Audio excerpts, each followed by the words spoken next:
ராமச்சந்திரன் திருச்சி வந்துடுறா. R Jayaraman D நகர்.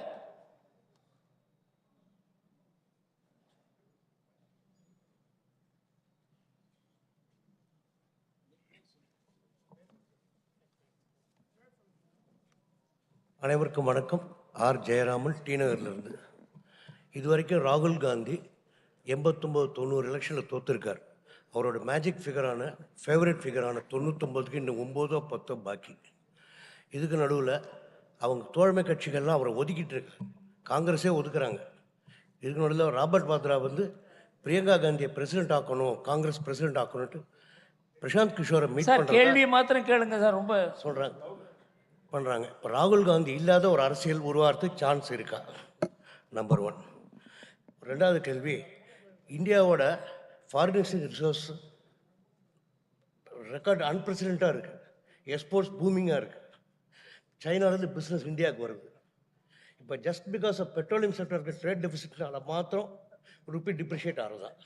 அது ஒன்று. Last question மினிஸ்டருக்கு.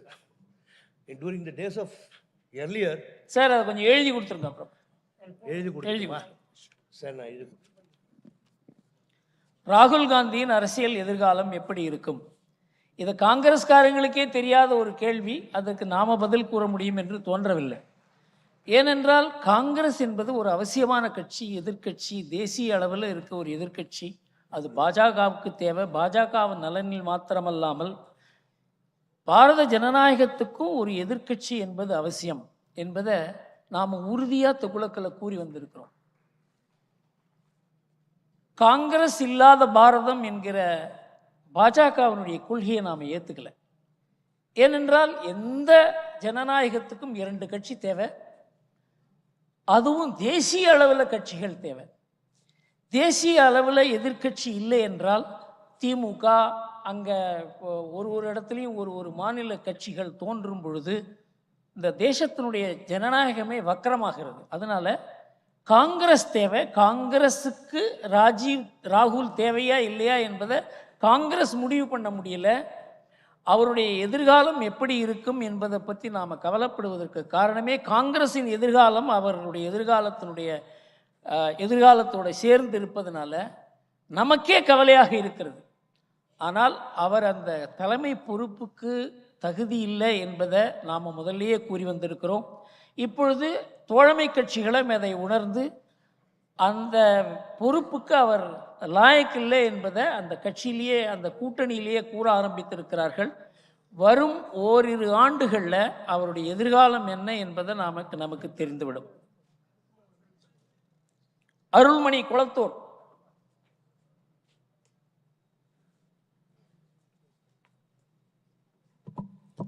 வணக்கம் சார். அருள்மணி ஃப்ரம் கொளத்தூர். அனைவருக்கும் பொங்கல் நல்வாழ்த்துக்கள் சார். தமிழகத்தில் எல்லா இடத்துலையும் பக்திக்கு ஒன்றும் பஞ்சம் இல்லை. கோவில்கள்லையோ சிறப்பு தினங்கள்லையோ மக்கள் லட்சக்கணக்கில் எல்லா இடத்துலையும் திரள்றாங்க. பிரார்த்தனைகள், நேர்த்தி கடன்னு இந்து மத நம்பிக்கைகள் அத்தனையிலையும் இறை நம்பிக்கையை துளிர்வதை நம்மளால் பார்க்க முடியுது. ஆனாலும் நம் மதத்திற்கு எதிரான சில கட்சிகளின் அவதூறு பிரச்சாரங்கள், கருத்துக்கள், கேலிகள் போன்றவற்றிற்கு எதிராக ஏன் இந்துக்கள் ஒன்றிணைவதில்லை? நம்மை ஆதரிக்கிற கட்சிகள், அமைப்புகள், தலைவர்களை ஏன் இந்துக்கள் ஒன்றாக எதிர்ப்பதில்லை? இதுதான் என்னுடைய கேள்வி. நன்றி. இந்த இந்து மதத்திலேயே ஒரு பெரிய அதனுடைய பலமும் பலவீனமுமே அது தானாக ஒற்றுமையாக இருக்கும். ஆனால் யாருக்கு எதிராகவும் ஒற்றுமையாக இருக்காது. அதனால தான் இந்து மதத்தின் பலமாகவும் இருக்கிறது, அதற்கு பலவீனமும் அதுதான். 1960-70களில் நான் மாணவனாக இருந்த பொழுது தமிழ்நாட்டினுடைய சமுதாயம், தமிழ்நாட்டினுடைய அரசியல், தமிழ்நாட்டினுடைய போக்கு எல்லாமே தெய்வீகத்துக்கு விரோதமாக இருந்தது, இந்துக்களுக்கு விரோதமாக இருந்தது. இந்து மதத்துக்கு மாத்திரம் இல்லாமல் இந்து மத சின்னங்களுக்கு எல்லாவற்றுக்குமே எதிராக இருந்தது.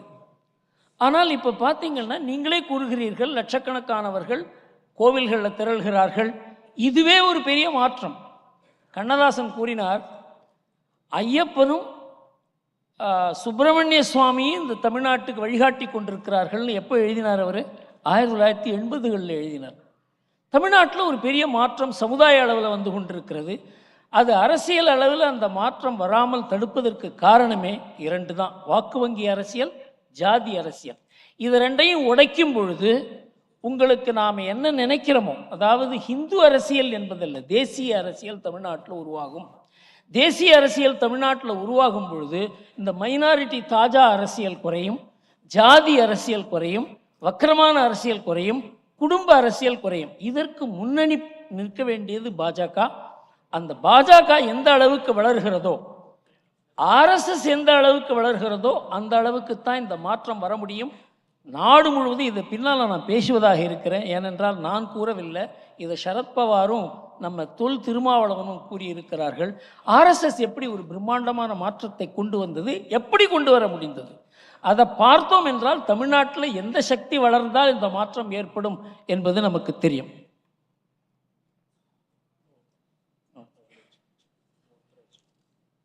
கிருஷ்ணா, சென்னை.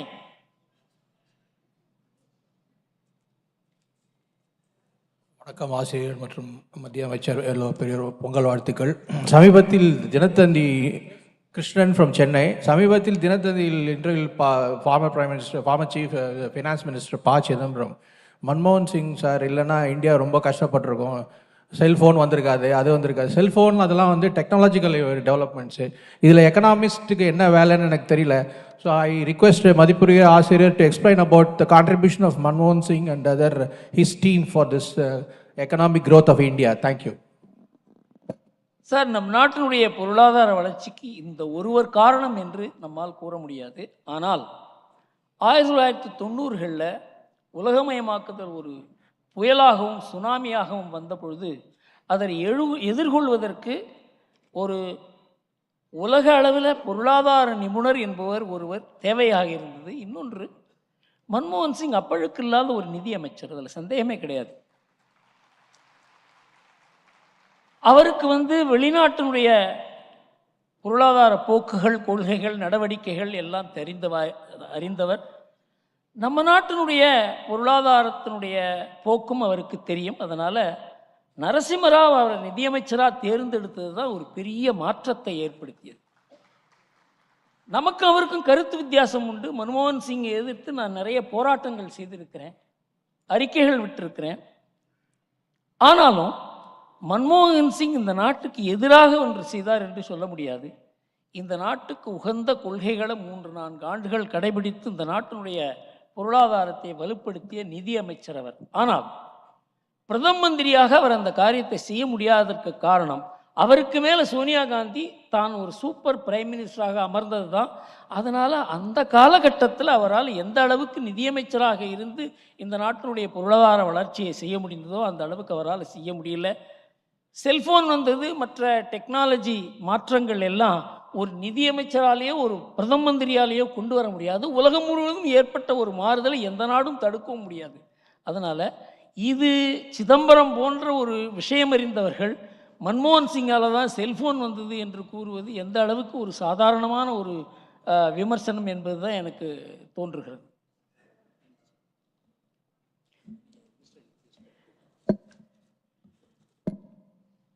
நமது அமைச்சர் இருந்து முழுவதாக இருக்க வேண்டிய ஒரு நிலைமை. நான் டெல்லியில் பார்த்து பேசிய பொழுது அவர் இங்கே இருந்து இரவில் தான் போவேன் என்று கூறினார். ஆனால் அவர் பொங்கல், மகாராஷ்டிராவில் பொங்கல் என்பது, மகர சங்கராந்தி என்பது ஒரு நம்ம தமிழ்நாட்டில் எந்த அளவுக்கு உயர்ந்த ஒரு சமுதாய கூடுதலோ அதுபோல் அங்கேயும் ஒரு பெரிய விழா. அங்கே போய் இங்கே வர வேண்டியவர். ஆனால் அவருடைய வேலை காரணமாக அவர் மகாராஷ்டிரா போக முடியாத, அவருடைய சொந்த வீட்டுக்கு போக முடியாத, அங்கிருந்து காலையில் ஒரு பிரைம் மினிஸ்டர் ஆஃபீஸில் ஒரு மீட்டிங் அட்டன் பண்ணிவிட்டு அங்கிருந்து நேரம் இங்கே திரும்பவும் அங்கே போக வேண்டிய ஒரு நிலைமையானதுனால அவருடைய குறைவான நேரம் தான் நம்மிடம் இருக்க போகிறார். அவரை பற்றி நாம் அதிகமாக எல்லாருக்குமே தெரியும். ஆனால் சிலவற்றை மாத்திரம் கூற வேண்டும். சொந்த முறையில் நானும் கோவிந்தாச்சாரியாவும் 1991 பாஜகவில் ரொம்ப தீவிரமாக ஈடுபட்டு இருந்த பொழுது ஒரு இளைஞனா, அப்பொழுது நீங்கள் you were from college at that time, you completed your chartered accountancy at that time, 1991. 91 I was no You came, you worked with us, with Govindacharya and me. Yeah. His name was Happy. RSS-னுடைய joint general secretary Bhaurao Deoras இவருக்கு Happy என்று பெயர் வைத்தார். அந்த பெயரில் தான் நாங்கள் அவரை முதல்ல கூப்பிடுவோம். அது மாதிரி அந்த காலத்திலேருந்தே எங்களுக்குள்ள ஒரு ஆழ்ந்த உறவு. அவரும் என்ன மாதிரி ஒரு சார்ட்டர்ட் அக்கௌண்டன்ட். ஆனால் அவர் பெரிய அளவுக்கு உயர்ந்ததுக்கு காரணம் அவருடைய திறமை, அவருடைய குணம், அவருடைய பாரம்பரியம். அவர் அப்பா ராஜ்யசபா மெம்பராக இருந்தார். 30, 40, 50 வருஷங்கள் ஆர்எஸ்எஸ்லையும் பிஜேபியிலையும் வேலை செய்தவர். எனக்கும் அவருக்கும் ஒரு பெரிய ஒரு உறவு இருந்தது. அதன் மூலமாகத்தான் எனக்கு ஹாப்பியே தெரியும். அவருடைய முக்கியமான சில அச்சீவ்மெண்ட்ஸை மாத்திரம் நான் கூறுகிறேன். எக்ஸ்போர்ட் $778 பில்லியன் அவருடைய தலைமையில் தான் நடந்தது. வந்தே பாரத் ட்ரெயின் பார்க்குறோம் இல்லையா, அதை கொண்டு வருவதற்கு முன்னின்றவர் அவர். 18,000 கிராமங்களுக்கு எலக்ட்ரிசிட்டி, அதாவது அவர் பார்த்தீங்கன்னா அந்த ரெப்பர்டாயர், அவருடைய எத்தனை மினிஸ்ட்ரி அவர் ஹேண்டில் பண்ணியிருக்காருன்னு பார்த்தீங்கன்னா கிட்டத்தட்ட 30-40% மினிஸ்ட்ரியை அவரே ஹேண்டில் பண்ணியிருக்கார். பலவிதமான அனுபவங்கள். இந்த எல்இடி பல்புன்னு நீங்கள் பார்த்துருக்கீங்க. அது எலக்ட்ரிசிட்டி கன்சம்ஷனை முதல்ல இந்த மோடி ஆட்சிக்கு வந்த உடனே பண்ண ஒரு மாற்றம் அது. அந்த எலக்ட்ரிசிட்டி கன்சம்ஷன் 30%லேருந்து 40% தான் மற்ற பல்போட. அதன் மூலமாக ஒரு பிரம்மாண்டமான மாற்றம் வந்தது. World's largest L E D bulb distribution programme இவருடைய தலைமையில் தான் நடந்தது. அதனால் இவர் இன்னும் முக்கியம் என்றால் மிஸ்டர் டிபெண்டபிள். எந்த பொறுப்பு கொடுத்தாலும் அதை செய்யக்கூடியவர் என்ற ஒரு பெயர் உண்டு.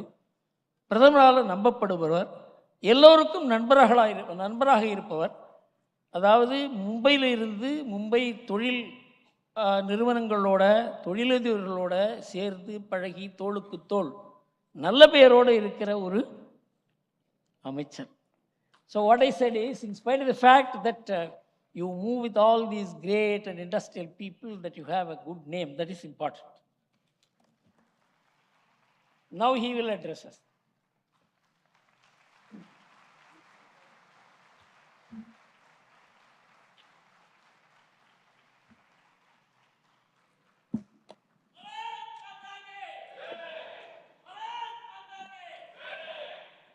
வணக்கம். இனிய பொங்கல் வாழ்த்துக்கள்.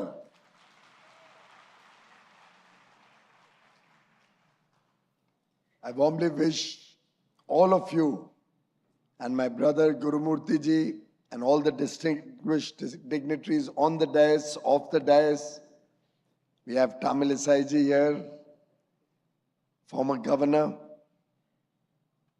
I'm indeed very, very privileged to be in Chennai, to be in Tamil Nadu on this auspicious occasion of Pongal, when we celebrate gratitude, we celebrate prosperity and the harmony between nature and humanity.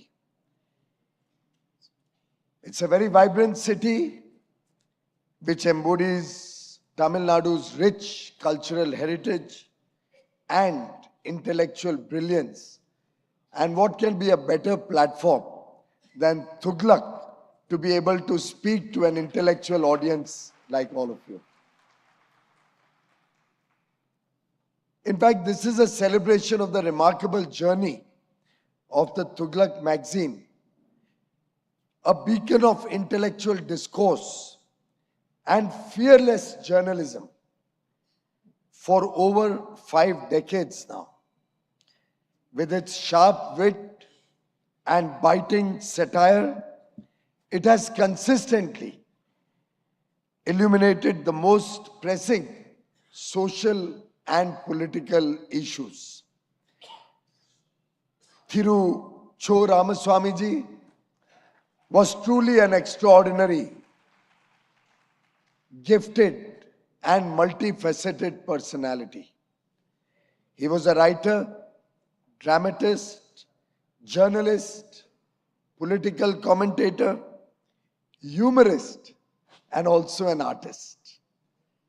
During the emergency, While most others fell silent, Thuglak dared to publish with a black cover,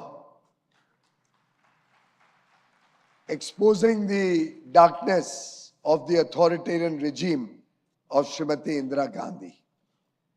Friends, I'm indeed very, very happy that Sri Gurumurti ji has continued to lead Thuglak magazine true to the spirit of Cho Ramaswamy ji. He has kept up his legacy. He continues to challenge corruption, and with a sharp intellect, he fights against authoritarianism, he fights against appeasement politics, he fights against dynastic rule.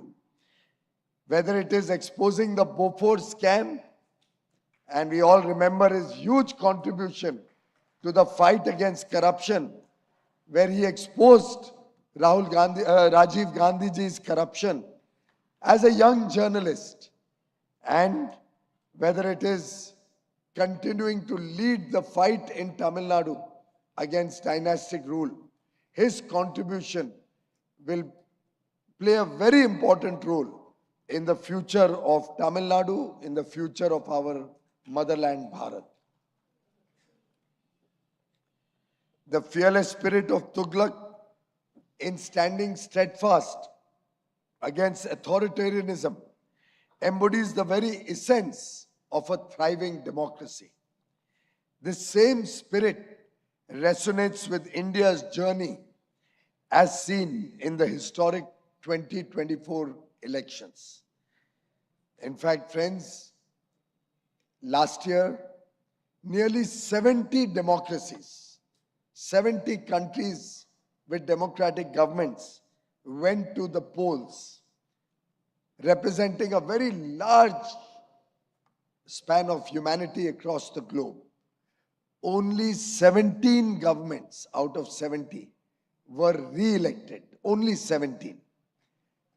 And within that, India stood out, not only because 65.7% of our people, two-thirds of our voters went out there to vote, which is a record by itself in a national election. But more important, and in fact, the global average is about 61% last year. We were 65.7%. But more importantly, the world's most populous democracy re-elected Prime Minister Narendra Modi for the third consecutive time.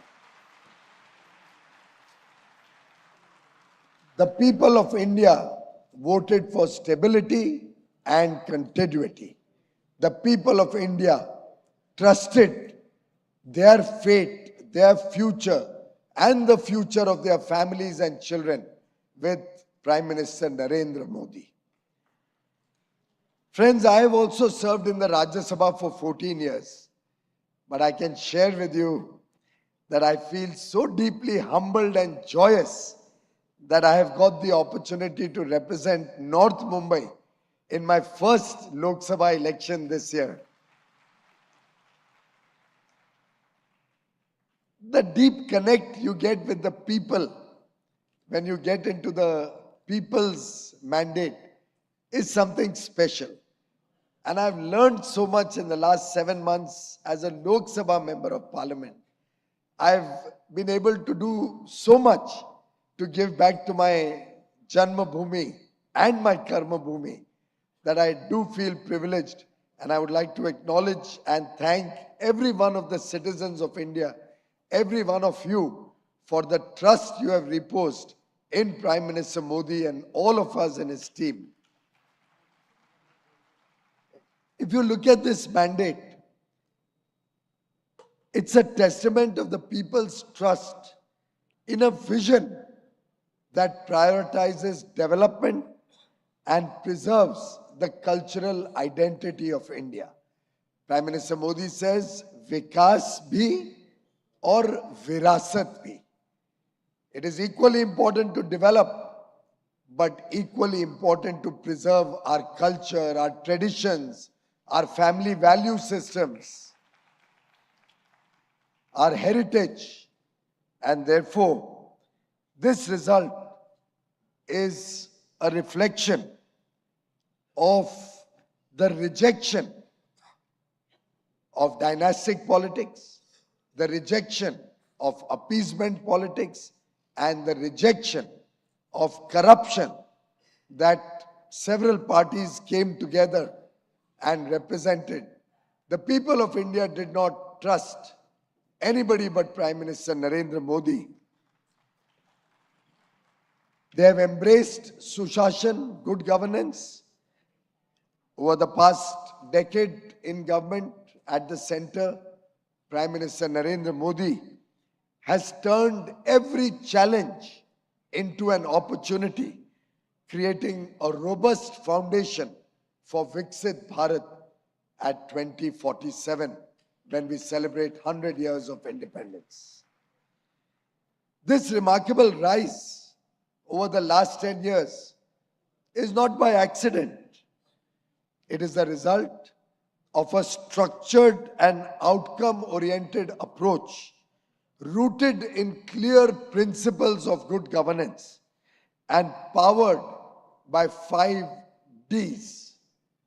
The 5 Ds are democracy, the demographic dividend, the demand that 140 crore Indians provide, the opportunities that that demand provides, the diversity that we see across India, and the determination, the dependability, and the decisive leadership of Prime Minister Narendra Modi. Let me share 10 foundational principles with some small examples of how Prime Minister Modi has run his government for 10 years on very basic principles, which I hope will resonate with all of you. These principles have driven this decade of unprecedented growth and transformation. First, his decisive leadership is seen when you see that Article 370 and Article 35A were abrogated, were completely removed from the Constitution because they were holding back the unity and integrity of India. Most people did not ever believe that in our lifetime we will be able to see Kashmir as an integral part of India.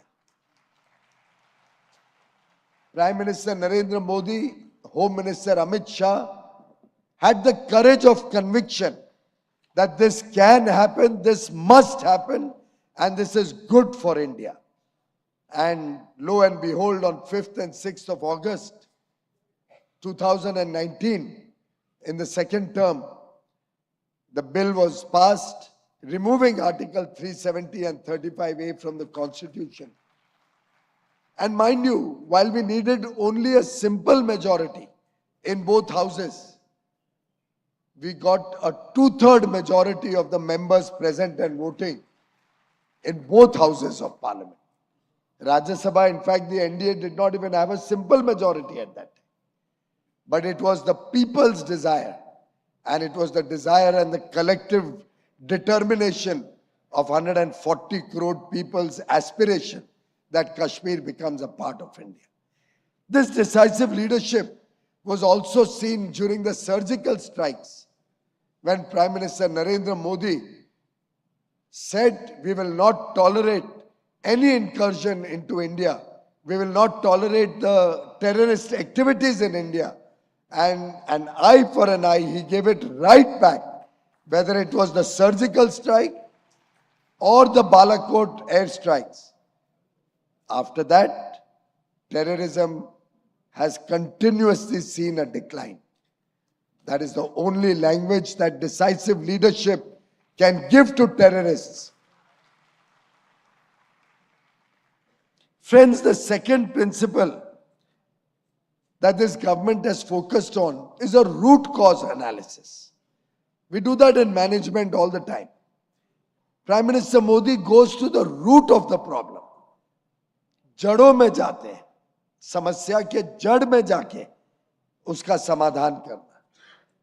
When you go to the root of the problem, your work will result in multifaceted and multidimensional benefits.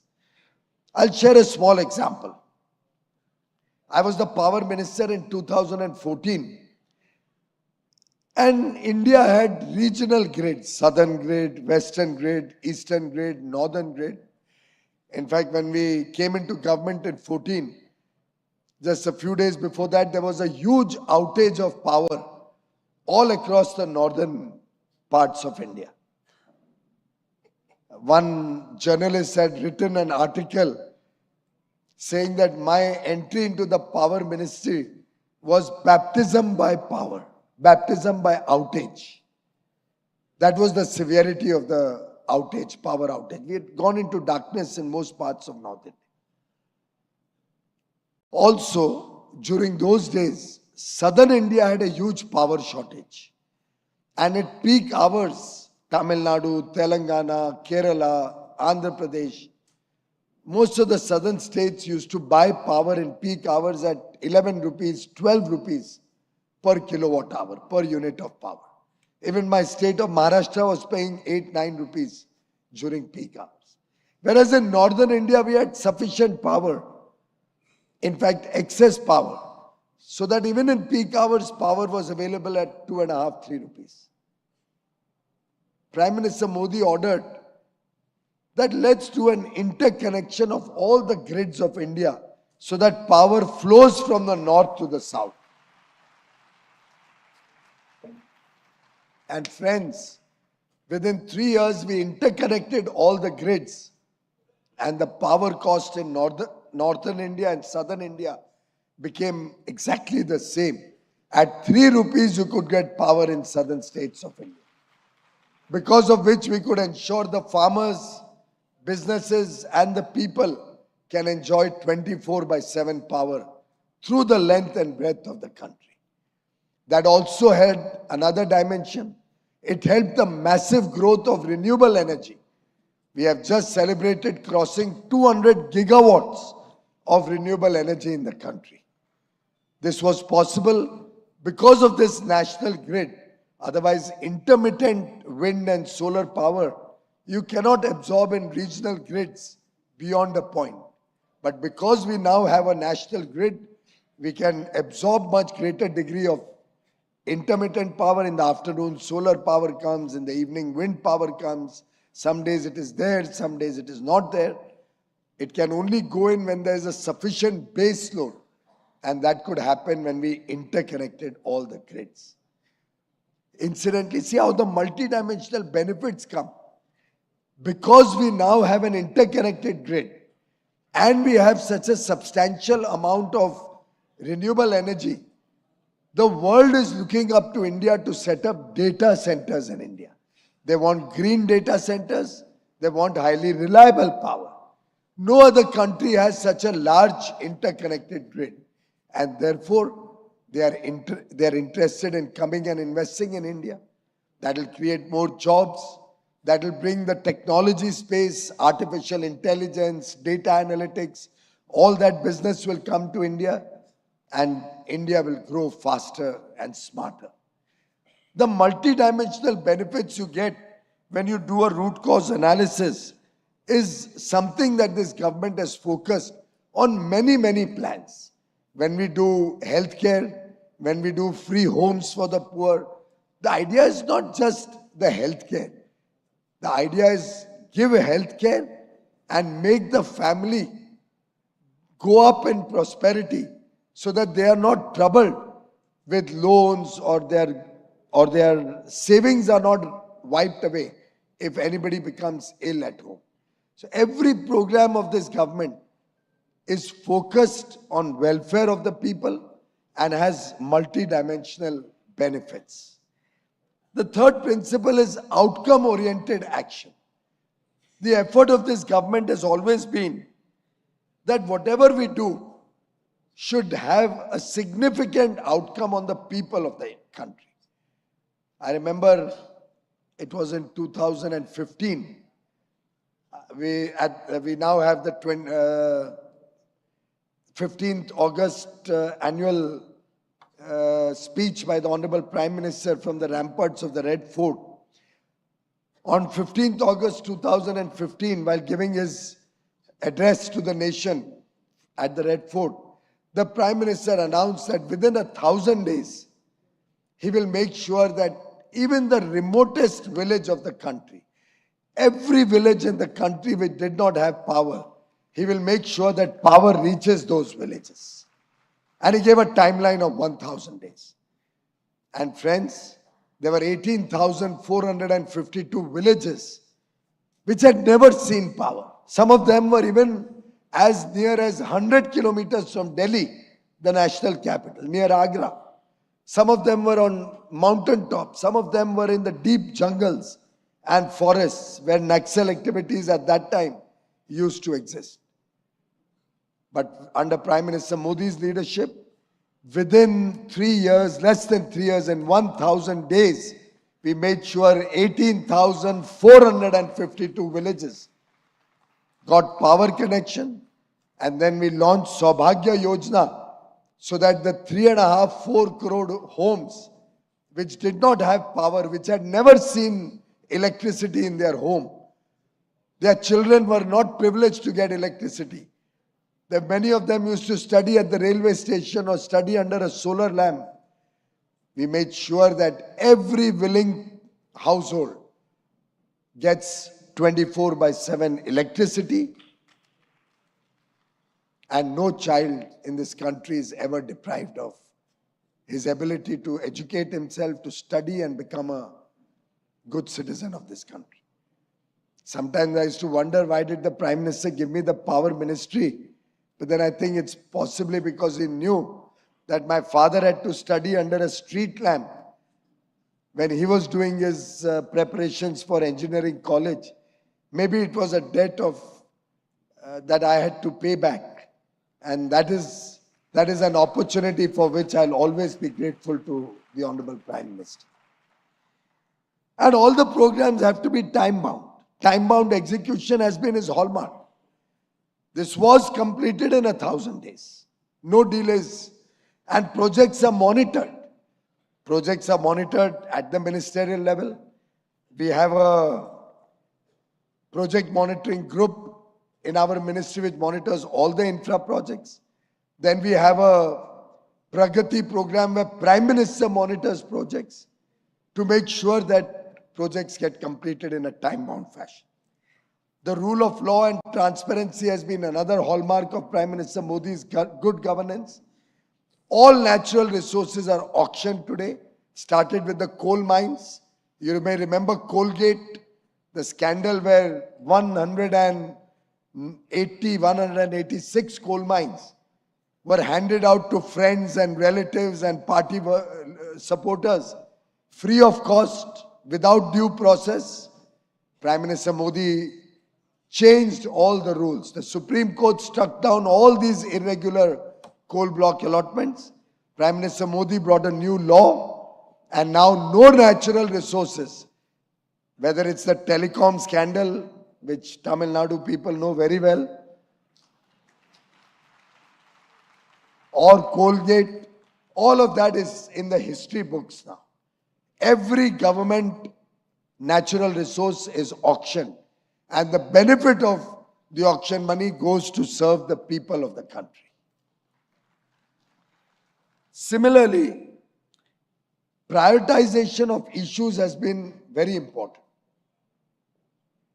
I remember when I became railway minister, we realized a lot of accidents take place due to unmanned level crossings. So we decided in the railways that in a time-bound manner, we will eliminate all the unmanned railway crossings in the country.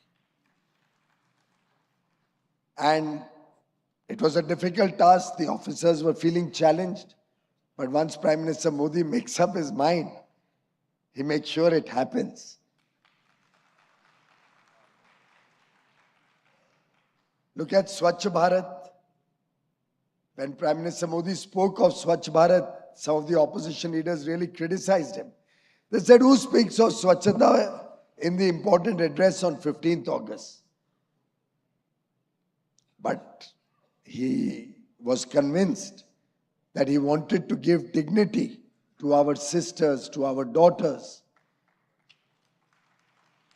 He just could not accept that half the population in this country did not have toilets in their home. 11 crore toilets were built free of charge, so that no daughter, no sister, no mother, and for that matter, it's a matter of indignity for all of us, ever has to go to the fields for their morning course. And today there's a competition all over the country. Cities are fighting, districts are fighting with each other for the Swachhata rankings. There's another matter that I think Chennai has slipped in the Swachhata ranking very sharply last year. And the government of Tamil Nadu will really have to perk up and get back up on the Swachhata rankings. It's a very unfortunate that the slippage is not small, it's a steep slippage. And the government should really work towards getting back up the rankings. Accountability and monitoring has been very important as a good government, good governance measure. Every project, there's deep monitoring. People are held accountable and responsible for their actions.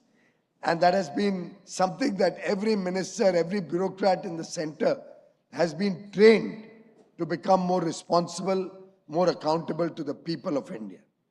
We have adopted technology in a big way in several initiatives.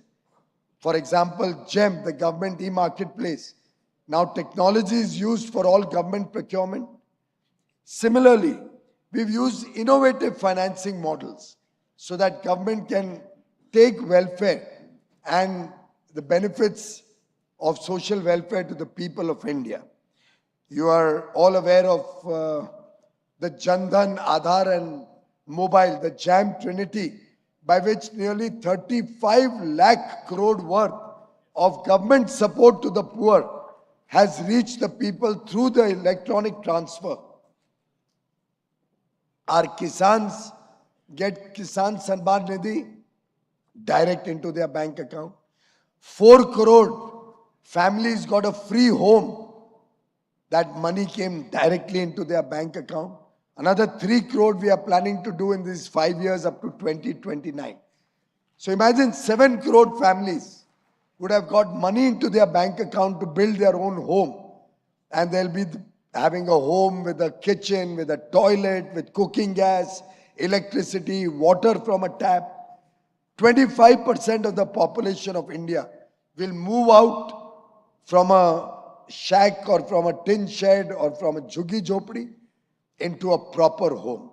And we all know how important it is to have a proper home for our children to get good quality life, good quality education. And finally, friends, everything that Prime Minister Modi has done, he has believed in a partnership with all stakeholders. He has believed in consultation.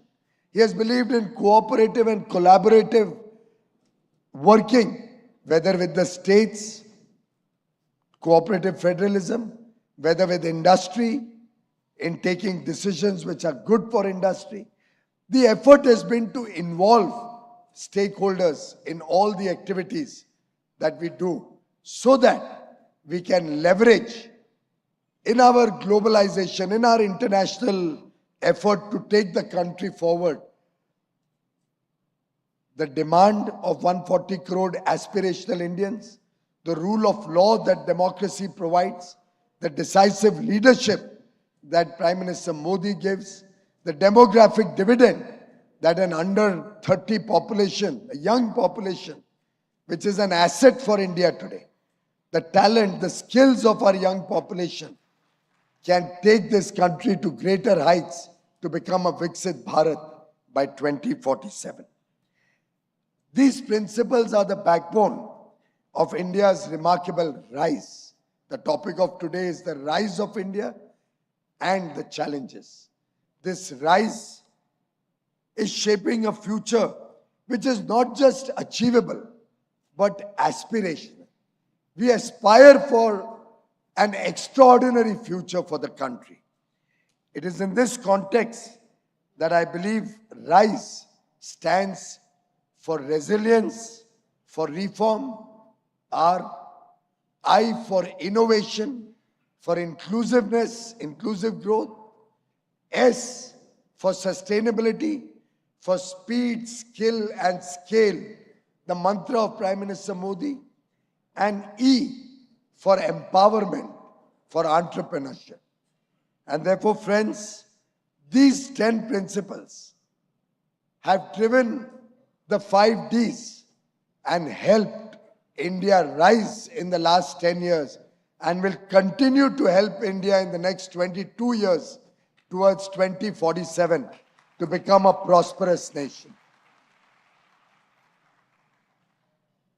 There are 6 areas that I'll briefly touch upon in which India's rise and our global foray can be seen.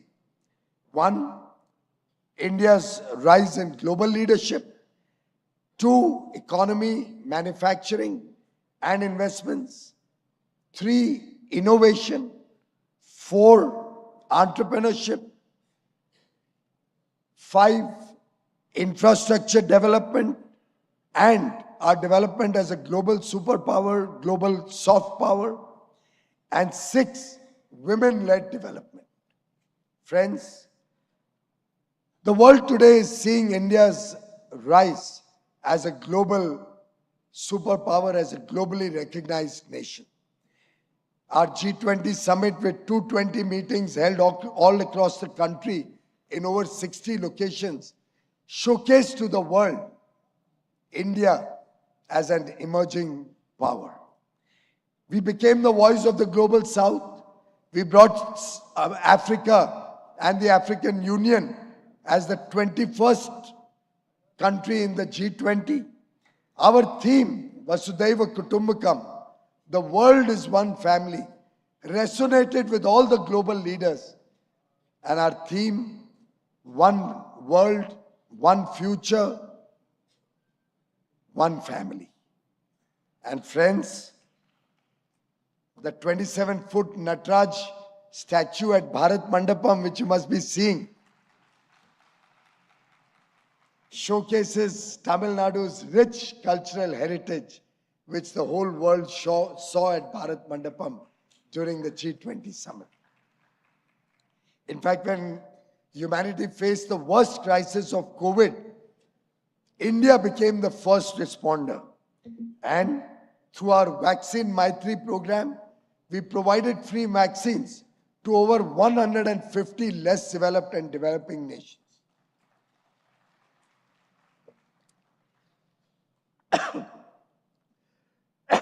I don't know if you have noticed, Prime Minister Modi is one of the most awarded leaders in the world today. 19 nations have given him the highest civilian honor of their nation. 19 nations.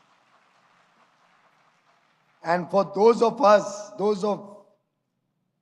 who get into more detail, 8 out of those 19 nations are Muslim majority nations. 10 nations are Christian majority nations. And 1 nation is a Buddhist majority nation. I think there can be no better rebuttal to the false narrative that some people try to spread against India, against Prime Minister Modi. He is the most inclusive leader with true secularism, who doesn't believe in appeasement politics, who believes in Sabka Saath, Sabka Vikas.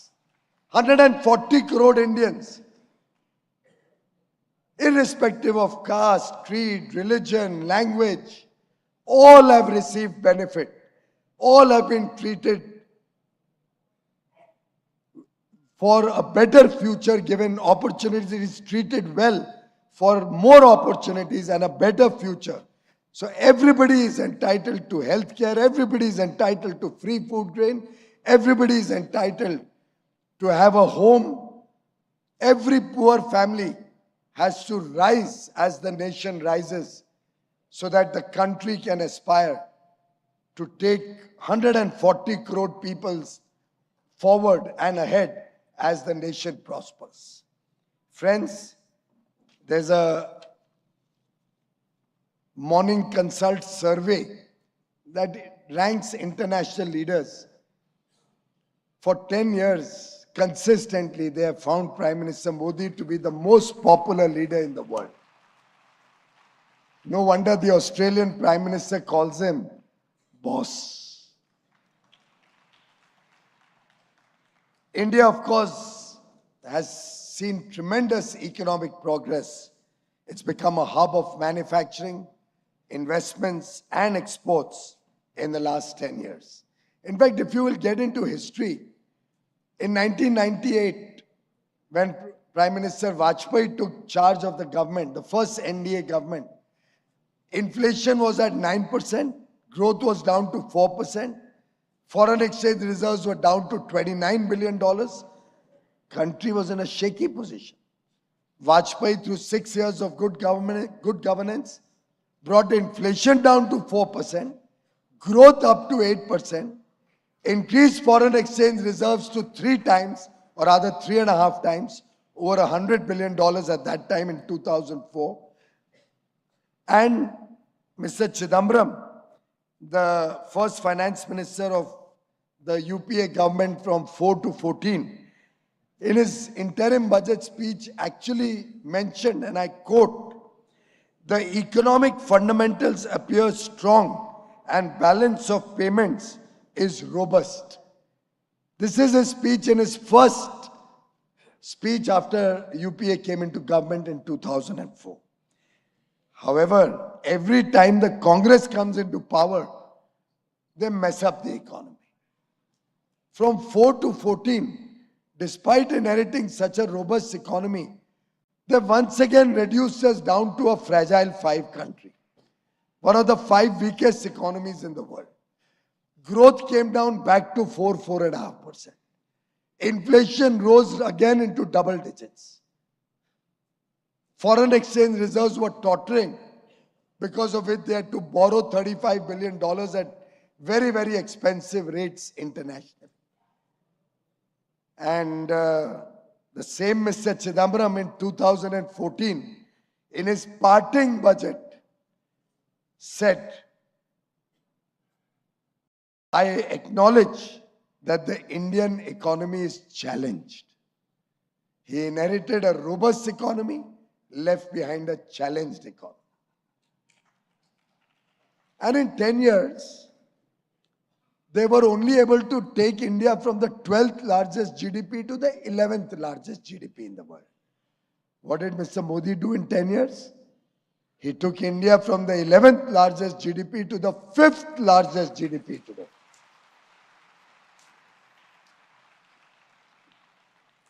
Mr. Chidambaram, in his final interim budget of 2014, had predicted, and I quote,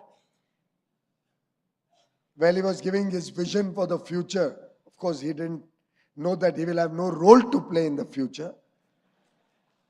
There is a well-argued view that in the next 3 decades, India's nominal GDP will take the country to the 3rd rank after US and China in 30 years. So in 14, he had predicted it will take India 30 years to become the 3rd largest GDP. And he was very proud about it. What did Mr. Modi do? He said, "I'll do it in less than half that time." And I assure you, friends, by 2027, India will be the world's 3rd largest economy, ahead of Japan and Germany. In only 13 years, not 30. That is Prime Minister Modi's commitment and courage of conviction. I'll give you just one small example. While we have done a number of areas of improvement, look at the banking system. What did we inherit? A broken banking system. The PSU banks were losing 85,000 crores in a year when we came into government. Gross NPAs and restructured loans had gone up to 12 or 13%. Last year, State Bank alone made a profit of 61,000 crore rupees. Only State Bank. This year, probably in the year ending March 25, their profit may be upward of 80 or 90,000 crores. Overall, the banking system made a profit of 3 lakh crores. Net NPAs are down to less than 1%. That is the transformation. And sector by sector, I can tell you the story that under Prime Minister Modi, the story of change, the improvements, and the growth story. Whether it's the insolvency and bankruptcy code, whether it's the thriving stock market, our market cap is now nearly $5 trillion. Whether it's exports, Honorable Guru Murthy ji just mentioned, last year was a record $778 billion. This year we'll cross $800 billion of exports. And we'll maintain our current account deficit at still about 1% of GDP, which is a nominal, reasonable level to maintain. In fact, the Chennai facility of Foxconn, which is now making Apple mobile phones, is exporting worth 1 lakh crore of smartphones out of India. For that matter, we have now become the world's second largest mobile manufacturer. We could have imagined that in 2014. Similarly, friends, we are focusing a lot on providing plug-and-play infrastructure. 20 industrial smart cities are being built all over the country, including in Tamil Nadu. We are also continuously looking at ease of doing business, decriminalizing laws. Our Jan Vishwas bill decriminalized 182 provisions in one bill itself. 182 provisions, criminal provisions, spread over 42 different acts of parliament, but decriminalized Vishwas. People trust Narendra Modi, therefore Narendra Modi trusts the people of India. That is the Jan Vishwas bill. Why should people have to go to jail or be threatened with jail for small mistakes? We are trying to decriminalize as many laws so that people can sleep at peace, do their work at peace, they can trade, they can run MSME and not be worried about draconian laws. Similarly, we've reduced the compliance burden in about 42,000 areas. And our effort is to continuously reduce the compliance burden. If the states participate and support us, we can do so much more. I'd just like to mention one thing, friends. During COVID, India is one of those rare countries which met every commitment we made to the rest of the world, whether for supply of goods or for supply of services. We quickly moved into homes, even during the lockdown, got broadband connectivity into homes, but not for a minute did anybody have to suffer for discontinuity of our commitment. And therefore, the world today looks upon India as a trusted partner. Vishwasniya Sajedar, trusted partner. And because they trust India, newer technologies, newer businesses, 1,600 global capability centers have been set up in India. 1,600.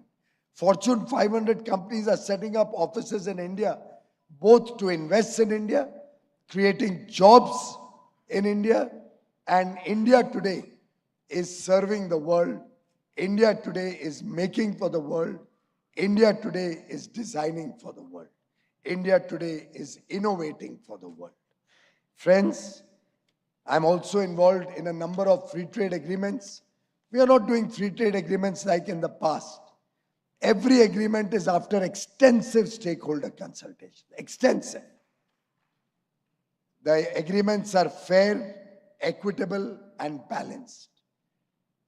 In fact, when I did the agreement with Switzerland, Norway, Liechtenstein, and Iceland, EFTA block of 4 countries, I asked them, what do we get? You're a small country. We are not getting enough in return for opening up our economy to you. And for the first time in the history of free trade agreements, we now have $100 billion commitment to invest in foreign direct investment from these countries, creating 10 lakh direct jobs and possibly 40-50 lakh indirect jobs in return for the free trade agreement. So every agreement is made to suit India's national interests. And when an agreement does not suit our national interests, like the Regional Comprehensive Agreement Partnership, RCEP, which Manmohan Singh ji had tried to get India to join and had, I think, thrown India under the bus by getting involved in the RCEP negotiations. Prime Minister Modi in Bangkok on 4th November 2019 stood before 15 country leaders and refused to join RCEP because it was not in the best interests of our farmers, it was not in the interests of our MSME, it would have been a floodgate of Chinese goods coming into India, which he wanted to protect India from, and therefore we refused to join RCEP. India does international agreements on our terms.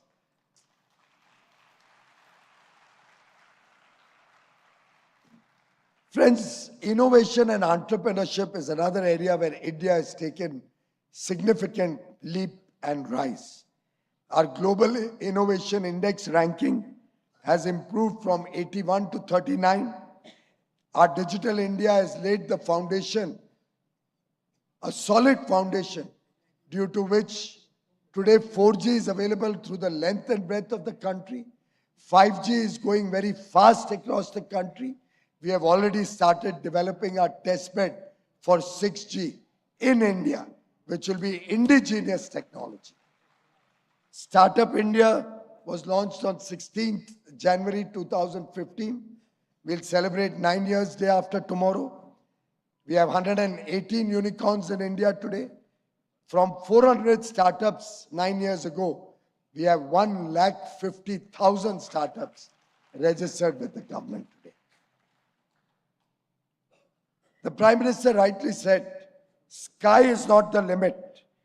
And now we are making a deep foray into space technologies. Chandrayaan-3's historic lunar South Pole landing. Nigar Shaji, a trailblazing woman of substance from Tamil Nadu, led Aditya L1 mission. ISRO's efficiency is so good that we make our spacecrafts in less than a cost of a film. And we now aim to establish our own space station. At the same time, we are one of the best performing G20 countries when it comes to sustainability, the fight against climate change. Our hydrogen mission, our mission for circular economy, lifestyle for environment, the life mission that Prime Minister Modi offered the world, all of these are determining the world's sustainability programs today. Friends, in terms of infrastructure development, you are all witness to the growth of infrastructure. Our port capacity has doubled in the last 10 years. Our airports have doubled in the last 10 years from 74 to 158 now. It'll go up to 225 by 2029. 114 new inland waterways have come in. We have today a road network, a highway network, which is the envy of the world. The infrastructure in terms of metros, 1,000 kilometers of metros serving 25, 23 cities all over the country, making it the third largest, 23 cities, third largest metro network in the world.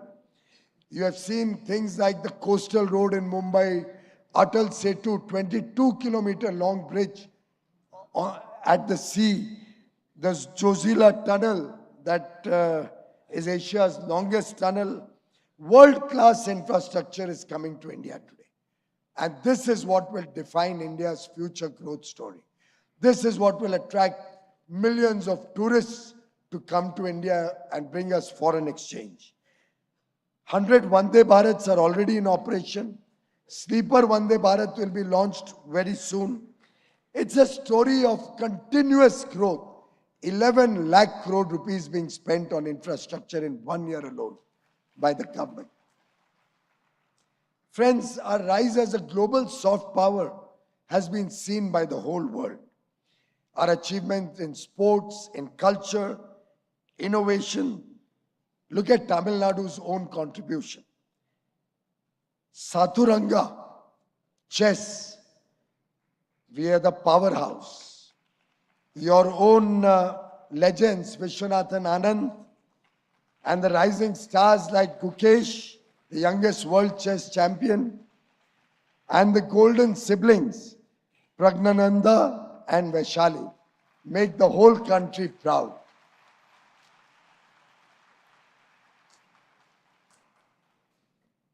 India is also reclaiming its rich cultural heritage.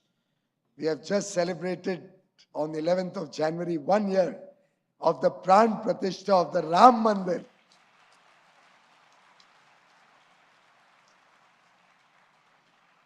A 500-year struggle which ended on 11th January, and before that, Prime Minister Modi's 11-day Anushthan in Tamil Nadu is truly memorable. Friends, our rise has seen women-led development. The empowerment of women has been the hallmark of Prime Minister Modi's good governance. They have always been the cornerstone of our development activities. The Nari Shakti Vandan Adhiniyam, the law that provides 33% reservation for our sisters and mothers and daughters, women, in all parliament and all of the legislatures across the country, has been waiting for 4 decades to happen. Prime Minister Modi made it happen on Ganesh Chaturthi Day last year. 2024 will go down, 2023 will go down as a milestone year that our women will now be empowered in the future once the delimitation and census process is over. He has brought in the law against triple talaq to release our women, our sisters, from the bondage and from the sufferings that they were forced to undergo. The journey towards women empowerment has been driven by financial inclusion. 30 crore women today have their own bank account. Most of the homes that we gave under PM Awas Yojana are in the name of our sisters. Similarly, 1 crore women have been made Lakpati Didis. Whether it is making sure that every home has a cooking gas connection, which we have achieved already, or every home gets Nal Se Jal, tap water in their home, which is progressing very, very fast. Almost 16 crore homes have received Nal Se Jal, and another 2.5 years, every home in the country will have tap water connection at home. The idea is to reduce the burden on our sisters and help them to become a part of the formal economy and contribute to India's growth story. Roti, kapda, makan, health, education, bijli, sadak, pani, these were the problems that our people used to suffer from. Generations of suffering.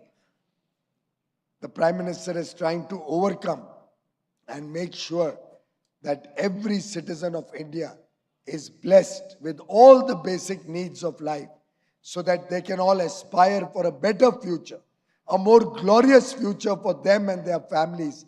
And that, ladies and gentlemen, is the sum and substance of good governance and the rise of India that Prime Minister Modi has worked for the last 10 years at the center, before that 13 years in Gujarat, and will continue to serve the country in his third term with 3 times more energy, 3 times more effort, 3 times more speed, and 3 times bigger outcomes. Of course, the journey ahead is not without challenges. There are challenges within the country. There are challenges from outside the country. And very often, we have Chechens within our country, people who join with inimical forces, with forces against the interests of India overseas, and hurt the growth story, hurt the progress of India. Our progress faces opposition from those seeking to undermine our hard-earned gains and progress. Yet, India's resilience is so strong that we will overcome anybody, even if they go outside India and speak ill for India, even if they go outside India and join forces with the gangs who do not want to see the progress of India. The people of India will persevere. The people of India will give them a befitting rebuttal and take the country forward. I would invite all of you to join in countering such anti-India forces, countering the propaganda of such anti-India forces, which Thuglak is doing very honorably. Guru Murthy ji is at the forefront of this effort. Every time there's a parliament session, there's an effort to disrupt parliament. Every time there is something good happening in India, they will try to disturb the economic progress of India. Let us all join forces, fight against this divisive politics, fight against the politics of appeasement, fight against the politics of identity, where they are trying to divide the country on religion, region, caste, or other grounds. And let us all go by the mantra of Prime Minister Modi, who had said during the many years ago as a Chief Minister of Gujarat, about 16, 17 years ago, he had said, every 5 years, secularism changes meaning. For me, that is for Prime Minister Modi, development gives the strongest foundation to secularism. And friends, solving the problems of this country will involve the fight against changing geopolitical environment across the world. There are 2 wars going on. The world economies are going through stress, are going through uncertainty, are going through challenges. Economic growth is faltering. International trade is seeing trouble. Within this disturbed geopolitical environment, India is an oasis as the fastest growing large economy in the world. I invite all of you to be a part of this growth story. I invite all of you to fight against the threats, whether it is cyber threats or the threats to our national polity that come from across borders.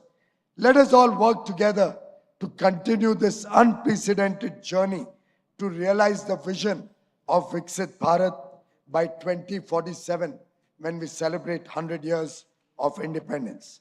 Let us all work under Narendra Modi ji's leadership to make India a prosperous nation, to take growth to the last man at the bottom of the pyramid, to make every Indian, every proud Indian, a stakeholder in the growth journey of India. Thank you very much, friends.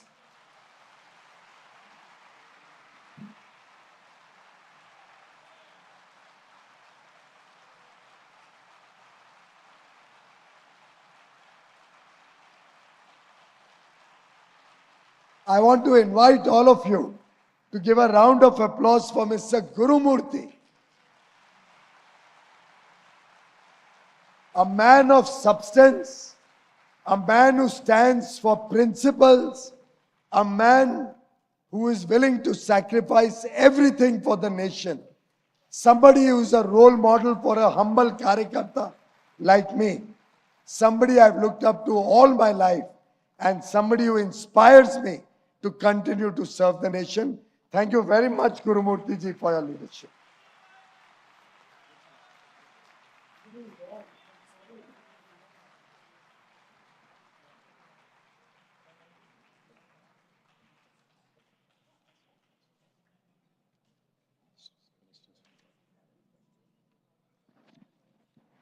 இப்போது மாண்புமிகு மத்திய அமைச்சர் அவர்களுக்கு Tughlaq digital team சார்பாக அந்த digital team head mister Kamakoti Sridhar வந்து Memento he will present a memento to Honorable Union Minister.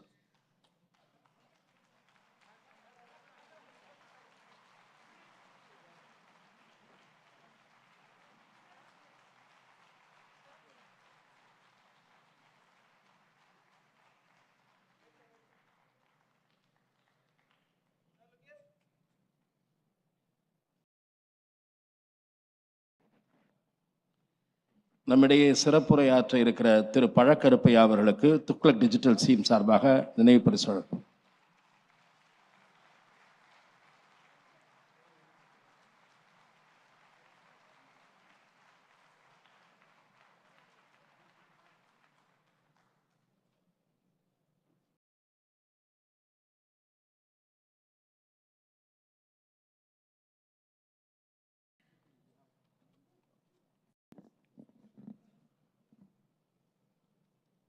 நாம் எப்பொழுதுமே கலாச்சார சீரழிவு, சமுதாய சீரழிவு, நம்ம தமிழ்நாட்டையும் தேசியத்தையும் பிரிக்கிற சதிக்கூட்டங்கள், இதை பற்றி ரொம்ப கவலை அதிகமாக படுற ஒரு பத்திரிக்கை, அதை சேர்ந்த வாசகர்கள் துக்ளக் வாசகர்கள். ஆனால் 1980-81 இந்திரா காந்தி மறுபடியும் ஆட்சிக்கு வந்த பொழுது நான், அருண் ஷோரி, சோ 3 பேரும் இதை பற்றி நிறைய விவாதங்கள் செய்திருக்கிறோம். ஒரு நிராசை இருந்தது தேசத்தில். இந்த தேசமே உருப்படாது அப்படிங்கிற ஒரு போக்கு இருந்தது. அது மாதிரி சோ, அருண் ஷோரி 2 பேருமே எழுத ஆரம்பித்தாங்க. அவங்கள்ட்ட நான் கேட்டேன், கீதையில் ஒரு ஸ்லோகம் இருக்கிறது, யார் புத்தியில் உயர்ந்தவனோ அவன் மற்றவர்களுக்கு உற்சாகத்தை கொடுக்க வேண்டியவன், உற்சாகத்தை கொடுத்தால்தான் ஒருவன் புத்திசாலி என்று கீதையில் கூறியிருக்கிறது. நீங்களெல்லாம் ரொம்ப உயர்ந்தவர்கள், அருண் ஷோரிக்கிட்டையும் சோக்கிட்டையும் நான் சொன்னேன், நீங்கள் மற்றவர்களுக்கு உற்சாகத்தை கொடுப்பது போல் எழுத வேண்டுமே தவிர இந்த மாதிரி ஒரு நிராசையான ஒரு சூழ்நிலையில் நிராசையை அதிகப்படுத்தக்கூடாது என்று நான் கூறிய பொழுது Arun Shourie reasons for hope என்ற ஒரு ஆர்டிக்கல் எழுதினார். சோவும் அதுக்கப்புறம் ஒரு 3-4 மாதம் நமக்கு எல்லோருக்குமே ஒரு தேக்கம் இருக்கிறது, இதிலிருந்து வெளியில் வர வேண்டும் என்பது போல எழுத ஆரம்பித்தார்கள். அதுபோல எத்தனையோ பேர் குளத்து குத்தி வழக்காக வேலை செய்து கொண்டிருக்கிறார்கள். நம்ம பாரம்பரியத்தையும் நம்முடைய கலாச்சாரத்தையும் நம்ம பண்பையும், இந்த தமிழ் நாட்டுக்கும் தேசியத்துக்கும் இருக்க தொடர்பு, ஆன்மீகத்துக்கும் தேசியத்துக்கும் இருக்க தொடர்பு, இதையெல்லாம் பற்றி நமக்கு ஒரு பாரம்பரியம் இருக்கிறது. 3 பத்திரிகை நடக்கிறது. அந்த 3 பத்திரிகையை பற்றி நமக்கு எல்லோருக்குமே தெரியும், கேள்விப்பட்டிருக்கிறோம். கலைமகள் 1, அமுத சுரபி 1, மஞ்சரி, இந்த 3 பத்திரிகைகள் ரொம்ப குறைவாக தான் இருக்கும் சர்க்குலேஷன். ஆனால் அதற்கு ஒரு பாரம்பரியம் இருக்கிறது. கலைமகளை ஆரம்பித்து, கலைமகளையும் அமுத சுரபியும் ஆரம்பித்து நடத்தியது இந்த எம்எல்ஜே பிரஸ், அந்த குழு தான். அதுக்கு கலைமகளுக்கு முதல் எடிட்டராக இருந்தது தமிழ்த்தந்தை உவே சுவாமிநாத ஐயர். அதற்கு பிறகு ரொம்ப நாள் அது தொடர்ந்து 94 ஆண்டுகளாக நடக்கிறது. இப்பொழுது கீழாம்பூர் சங்கர சுப்பிரமணியம் என்பவர் அதற்கு எடிட்டராக இருந்து நடத்தி கொண்டிருக்கிறார். அவர் ஏஎன் சிவராமன் பற்றி கேள்விப்பட்டிருப்பீங்க தினமணியில். அவர் இவருக்கு மாமா தாத்தாவாக வேண்டும். இவர்கள் ரொம்ப கஷ்டப்பட்டு நடத்தி கொண்டிருக்கிறார்கள். அந்த பாரம்பரியம் தொடர வேண்டும் என்பதற்காக நடத்தி கொண்டிருக்கிறார்கள். எதிர்நீச்சல் போடுகிறார்கள். அதே போல அமுத சுரபி, அதுவும் 75 ஆண்டுகளாக நடந்து கொண்டிருக்கிறது. அதை நடத்துபவர் இப்பொழுது திருப்பூர் கிருஷ்ணன் அதனுடைய எடிட்டராக இருக்கார். மூன்றாவது மஞ்சரி. மஞ்சரியை நம்ம தமிழ்நாட்டினுடைய ரீடர்ஸ் டைஜஸ்ட் என்று கூறுவார்கள், அறிவுபூர்வமான பத்திரிக்கை. அது மறைந்து விட்டது. அந்த தலைப்பை வாங்கி நம்ம ஜனாதிபதி ஆஃபீஸில் அதிகாரியாக இருந்த ராதாகிருஷ்ணன்ற ஒரு 5 ஆண்டுகளுக்கு முன்னால் அதை வாங்கி அதை நடத்த ஆரம்பித்திருக்கிறார்.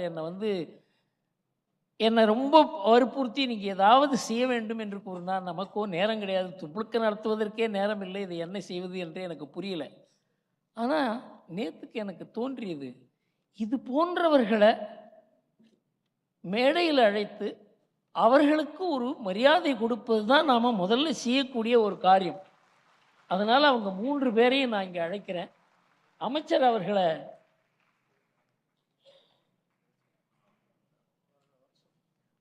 அவர்களுக்கு மரியாதை செய்வோம்.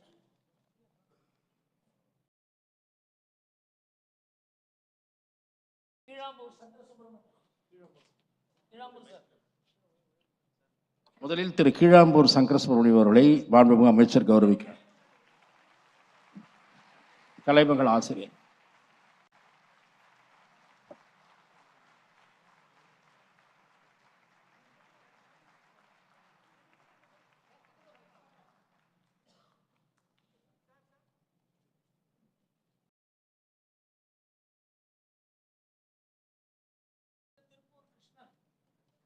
அமுத சுரபி ஆசிரியர் திரு திருப்பூர் கிருஷ்ணன் அவர்களை மாண்புமிகு மத்திய அமைச்சர் கௌரவி.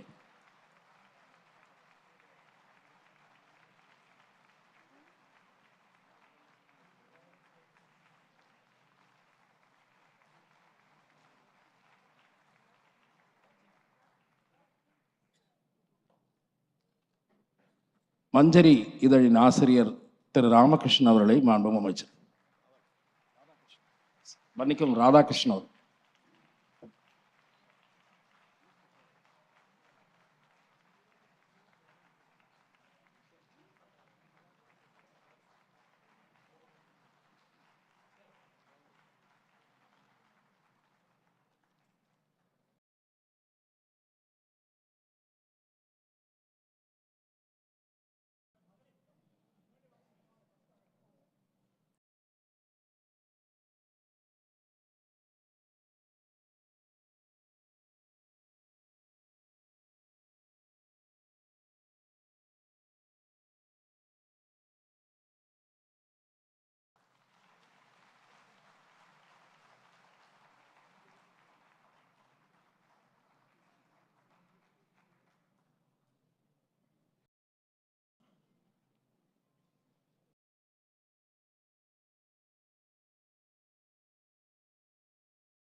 கேள்வி பதிலுக்கு அதிக நேரம் இல்லை. ஒரே ஒரு கேள்வி மாத்திரம் எடுத்துக்கொள்ளலாம். 3 கேள்வி தான் முடிந்திருக்கிறது. 7-8 கேள்வி எப்பொழுதுமே நடக்கும். ஆனால் நேரமின்மையால் இன்னும் ஒரே ஒரு கேள்வி மாத்திரம் எடுத்துக்கொள்ளலாம் என்று நினைக்கிறேன். ஆர்பி ராமன், சென்னை. அனைவருக்கும் வணக்கம். ஆர்பி ராமன், சென்னை. சுருக்கமாக 3 கேள்விகள். முதல் கேள்வி,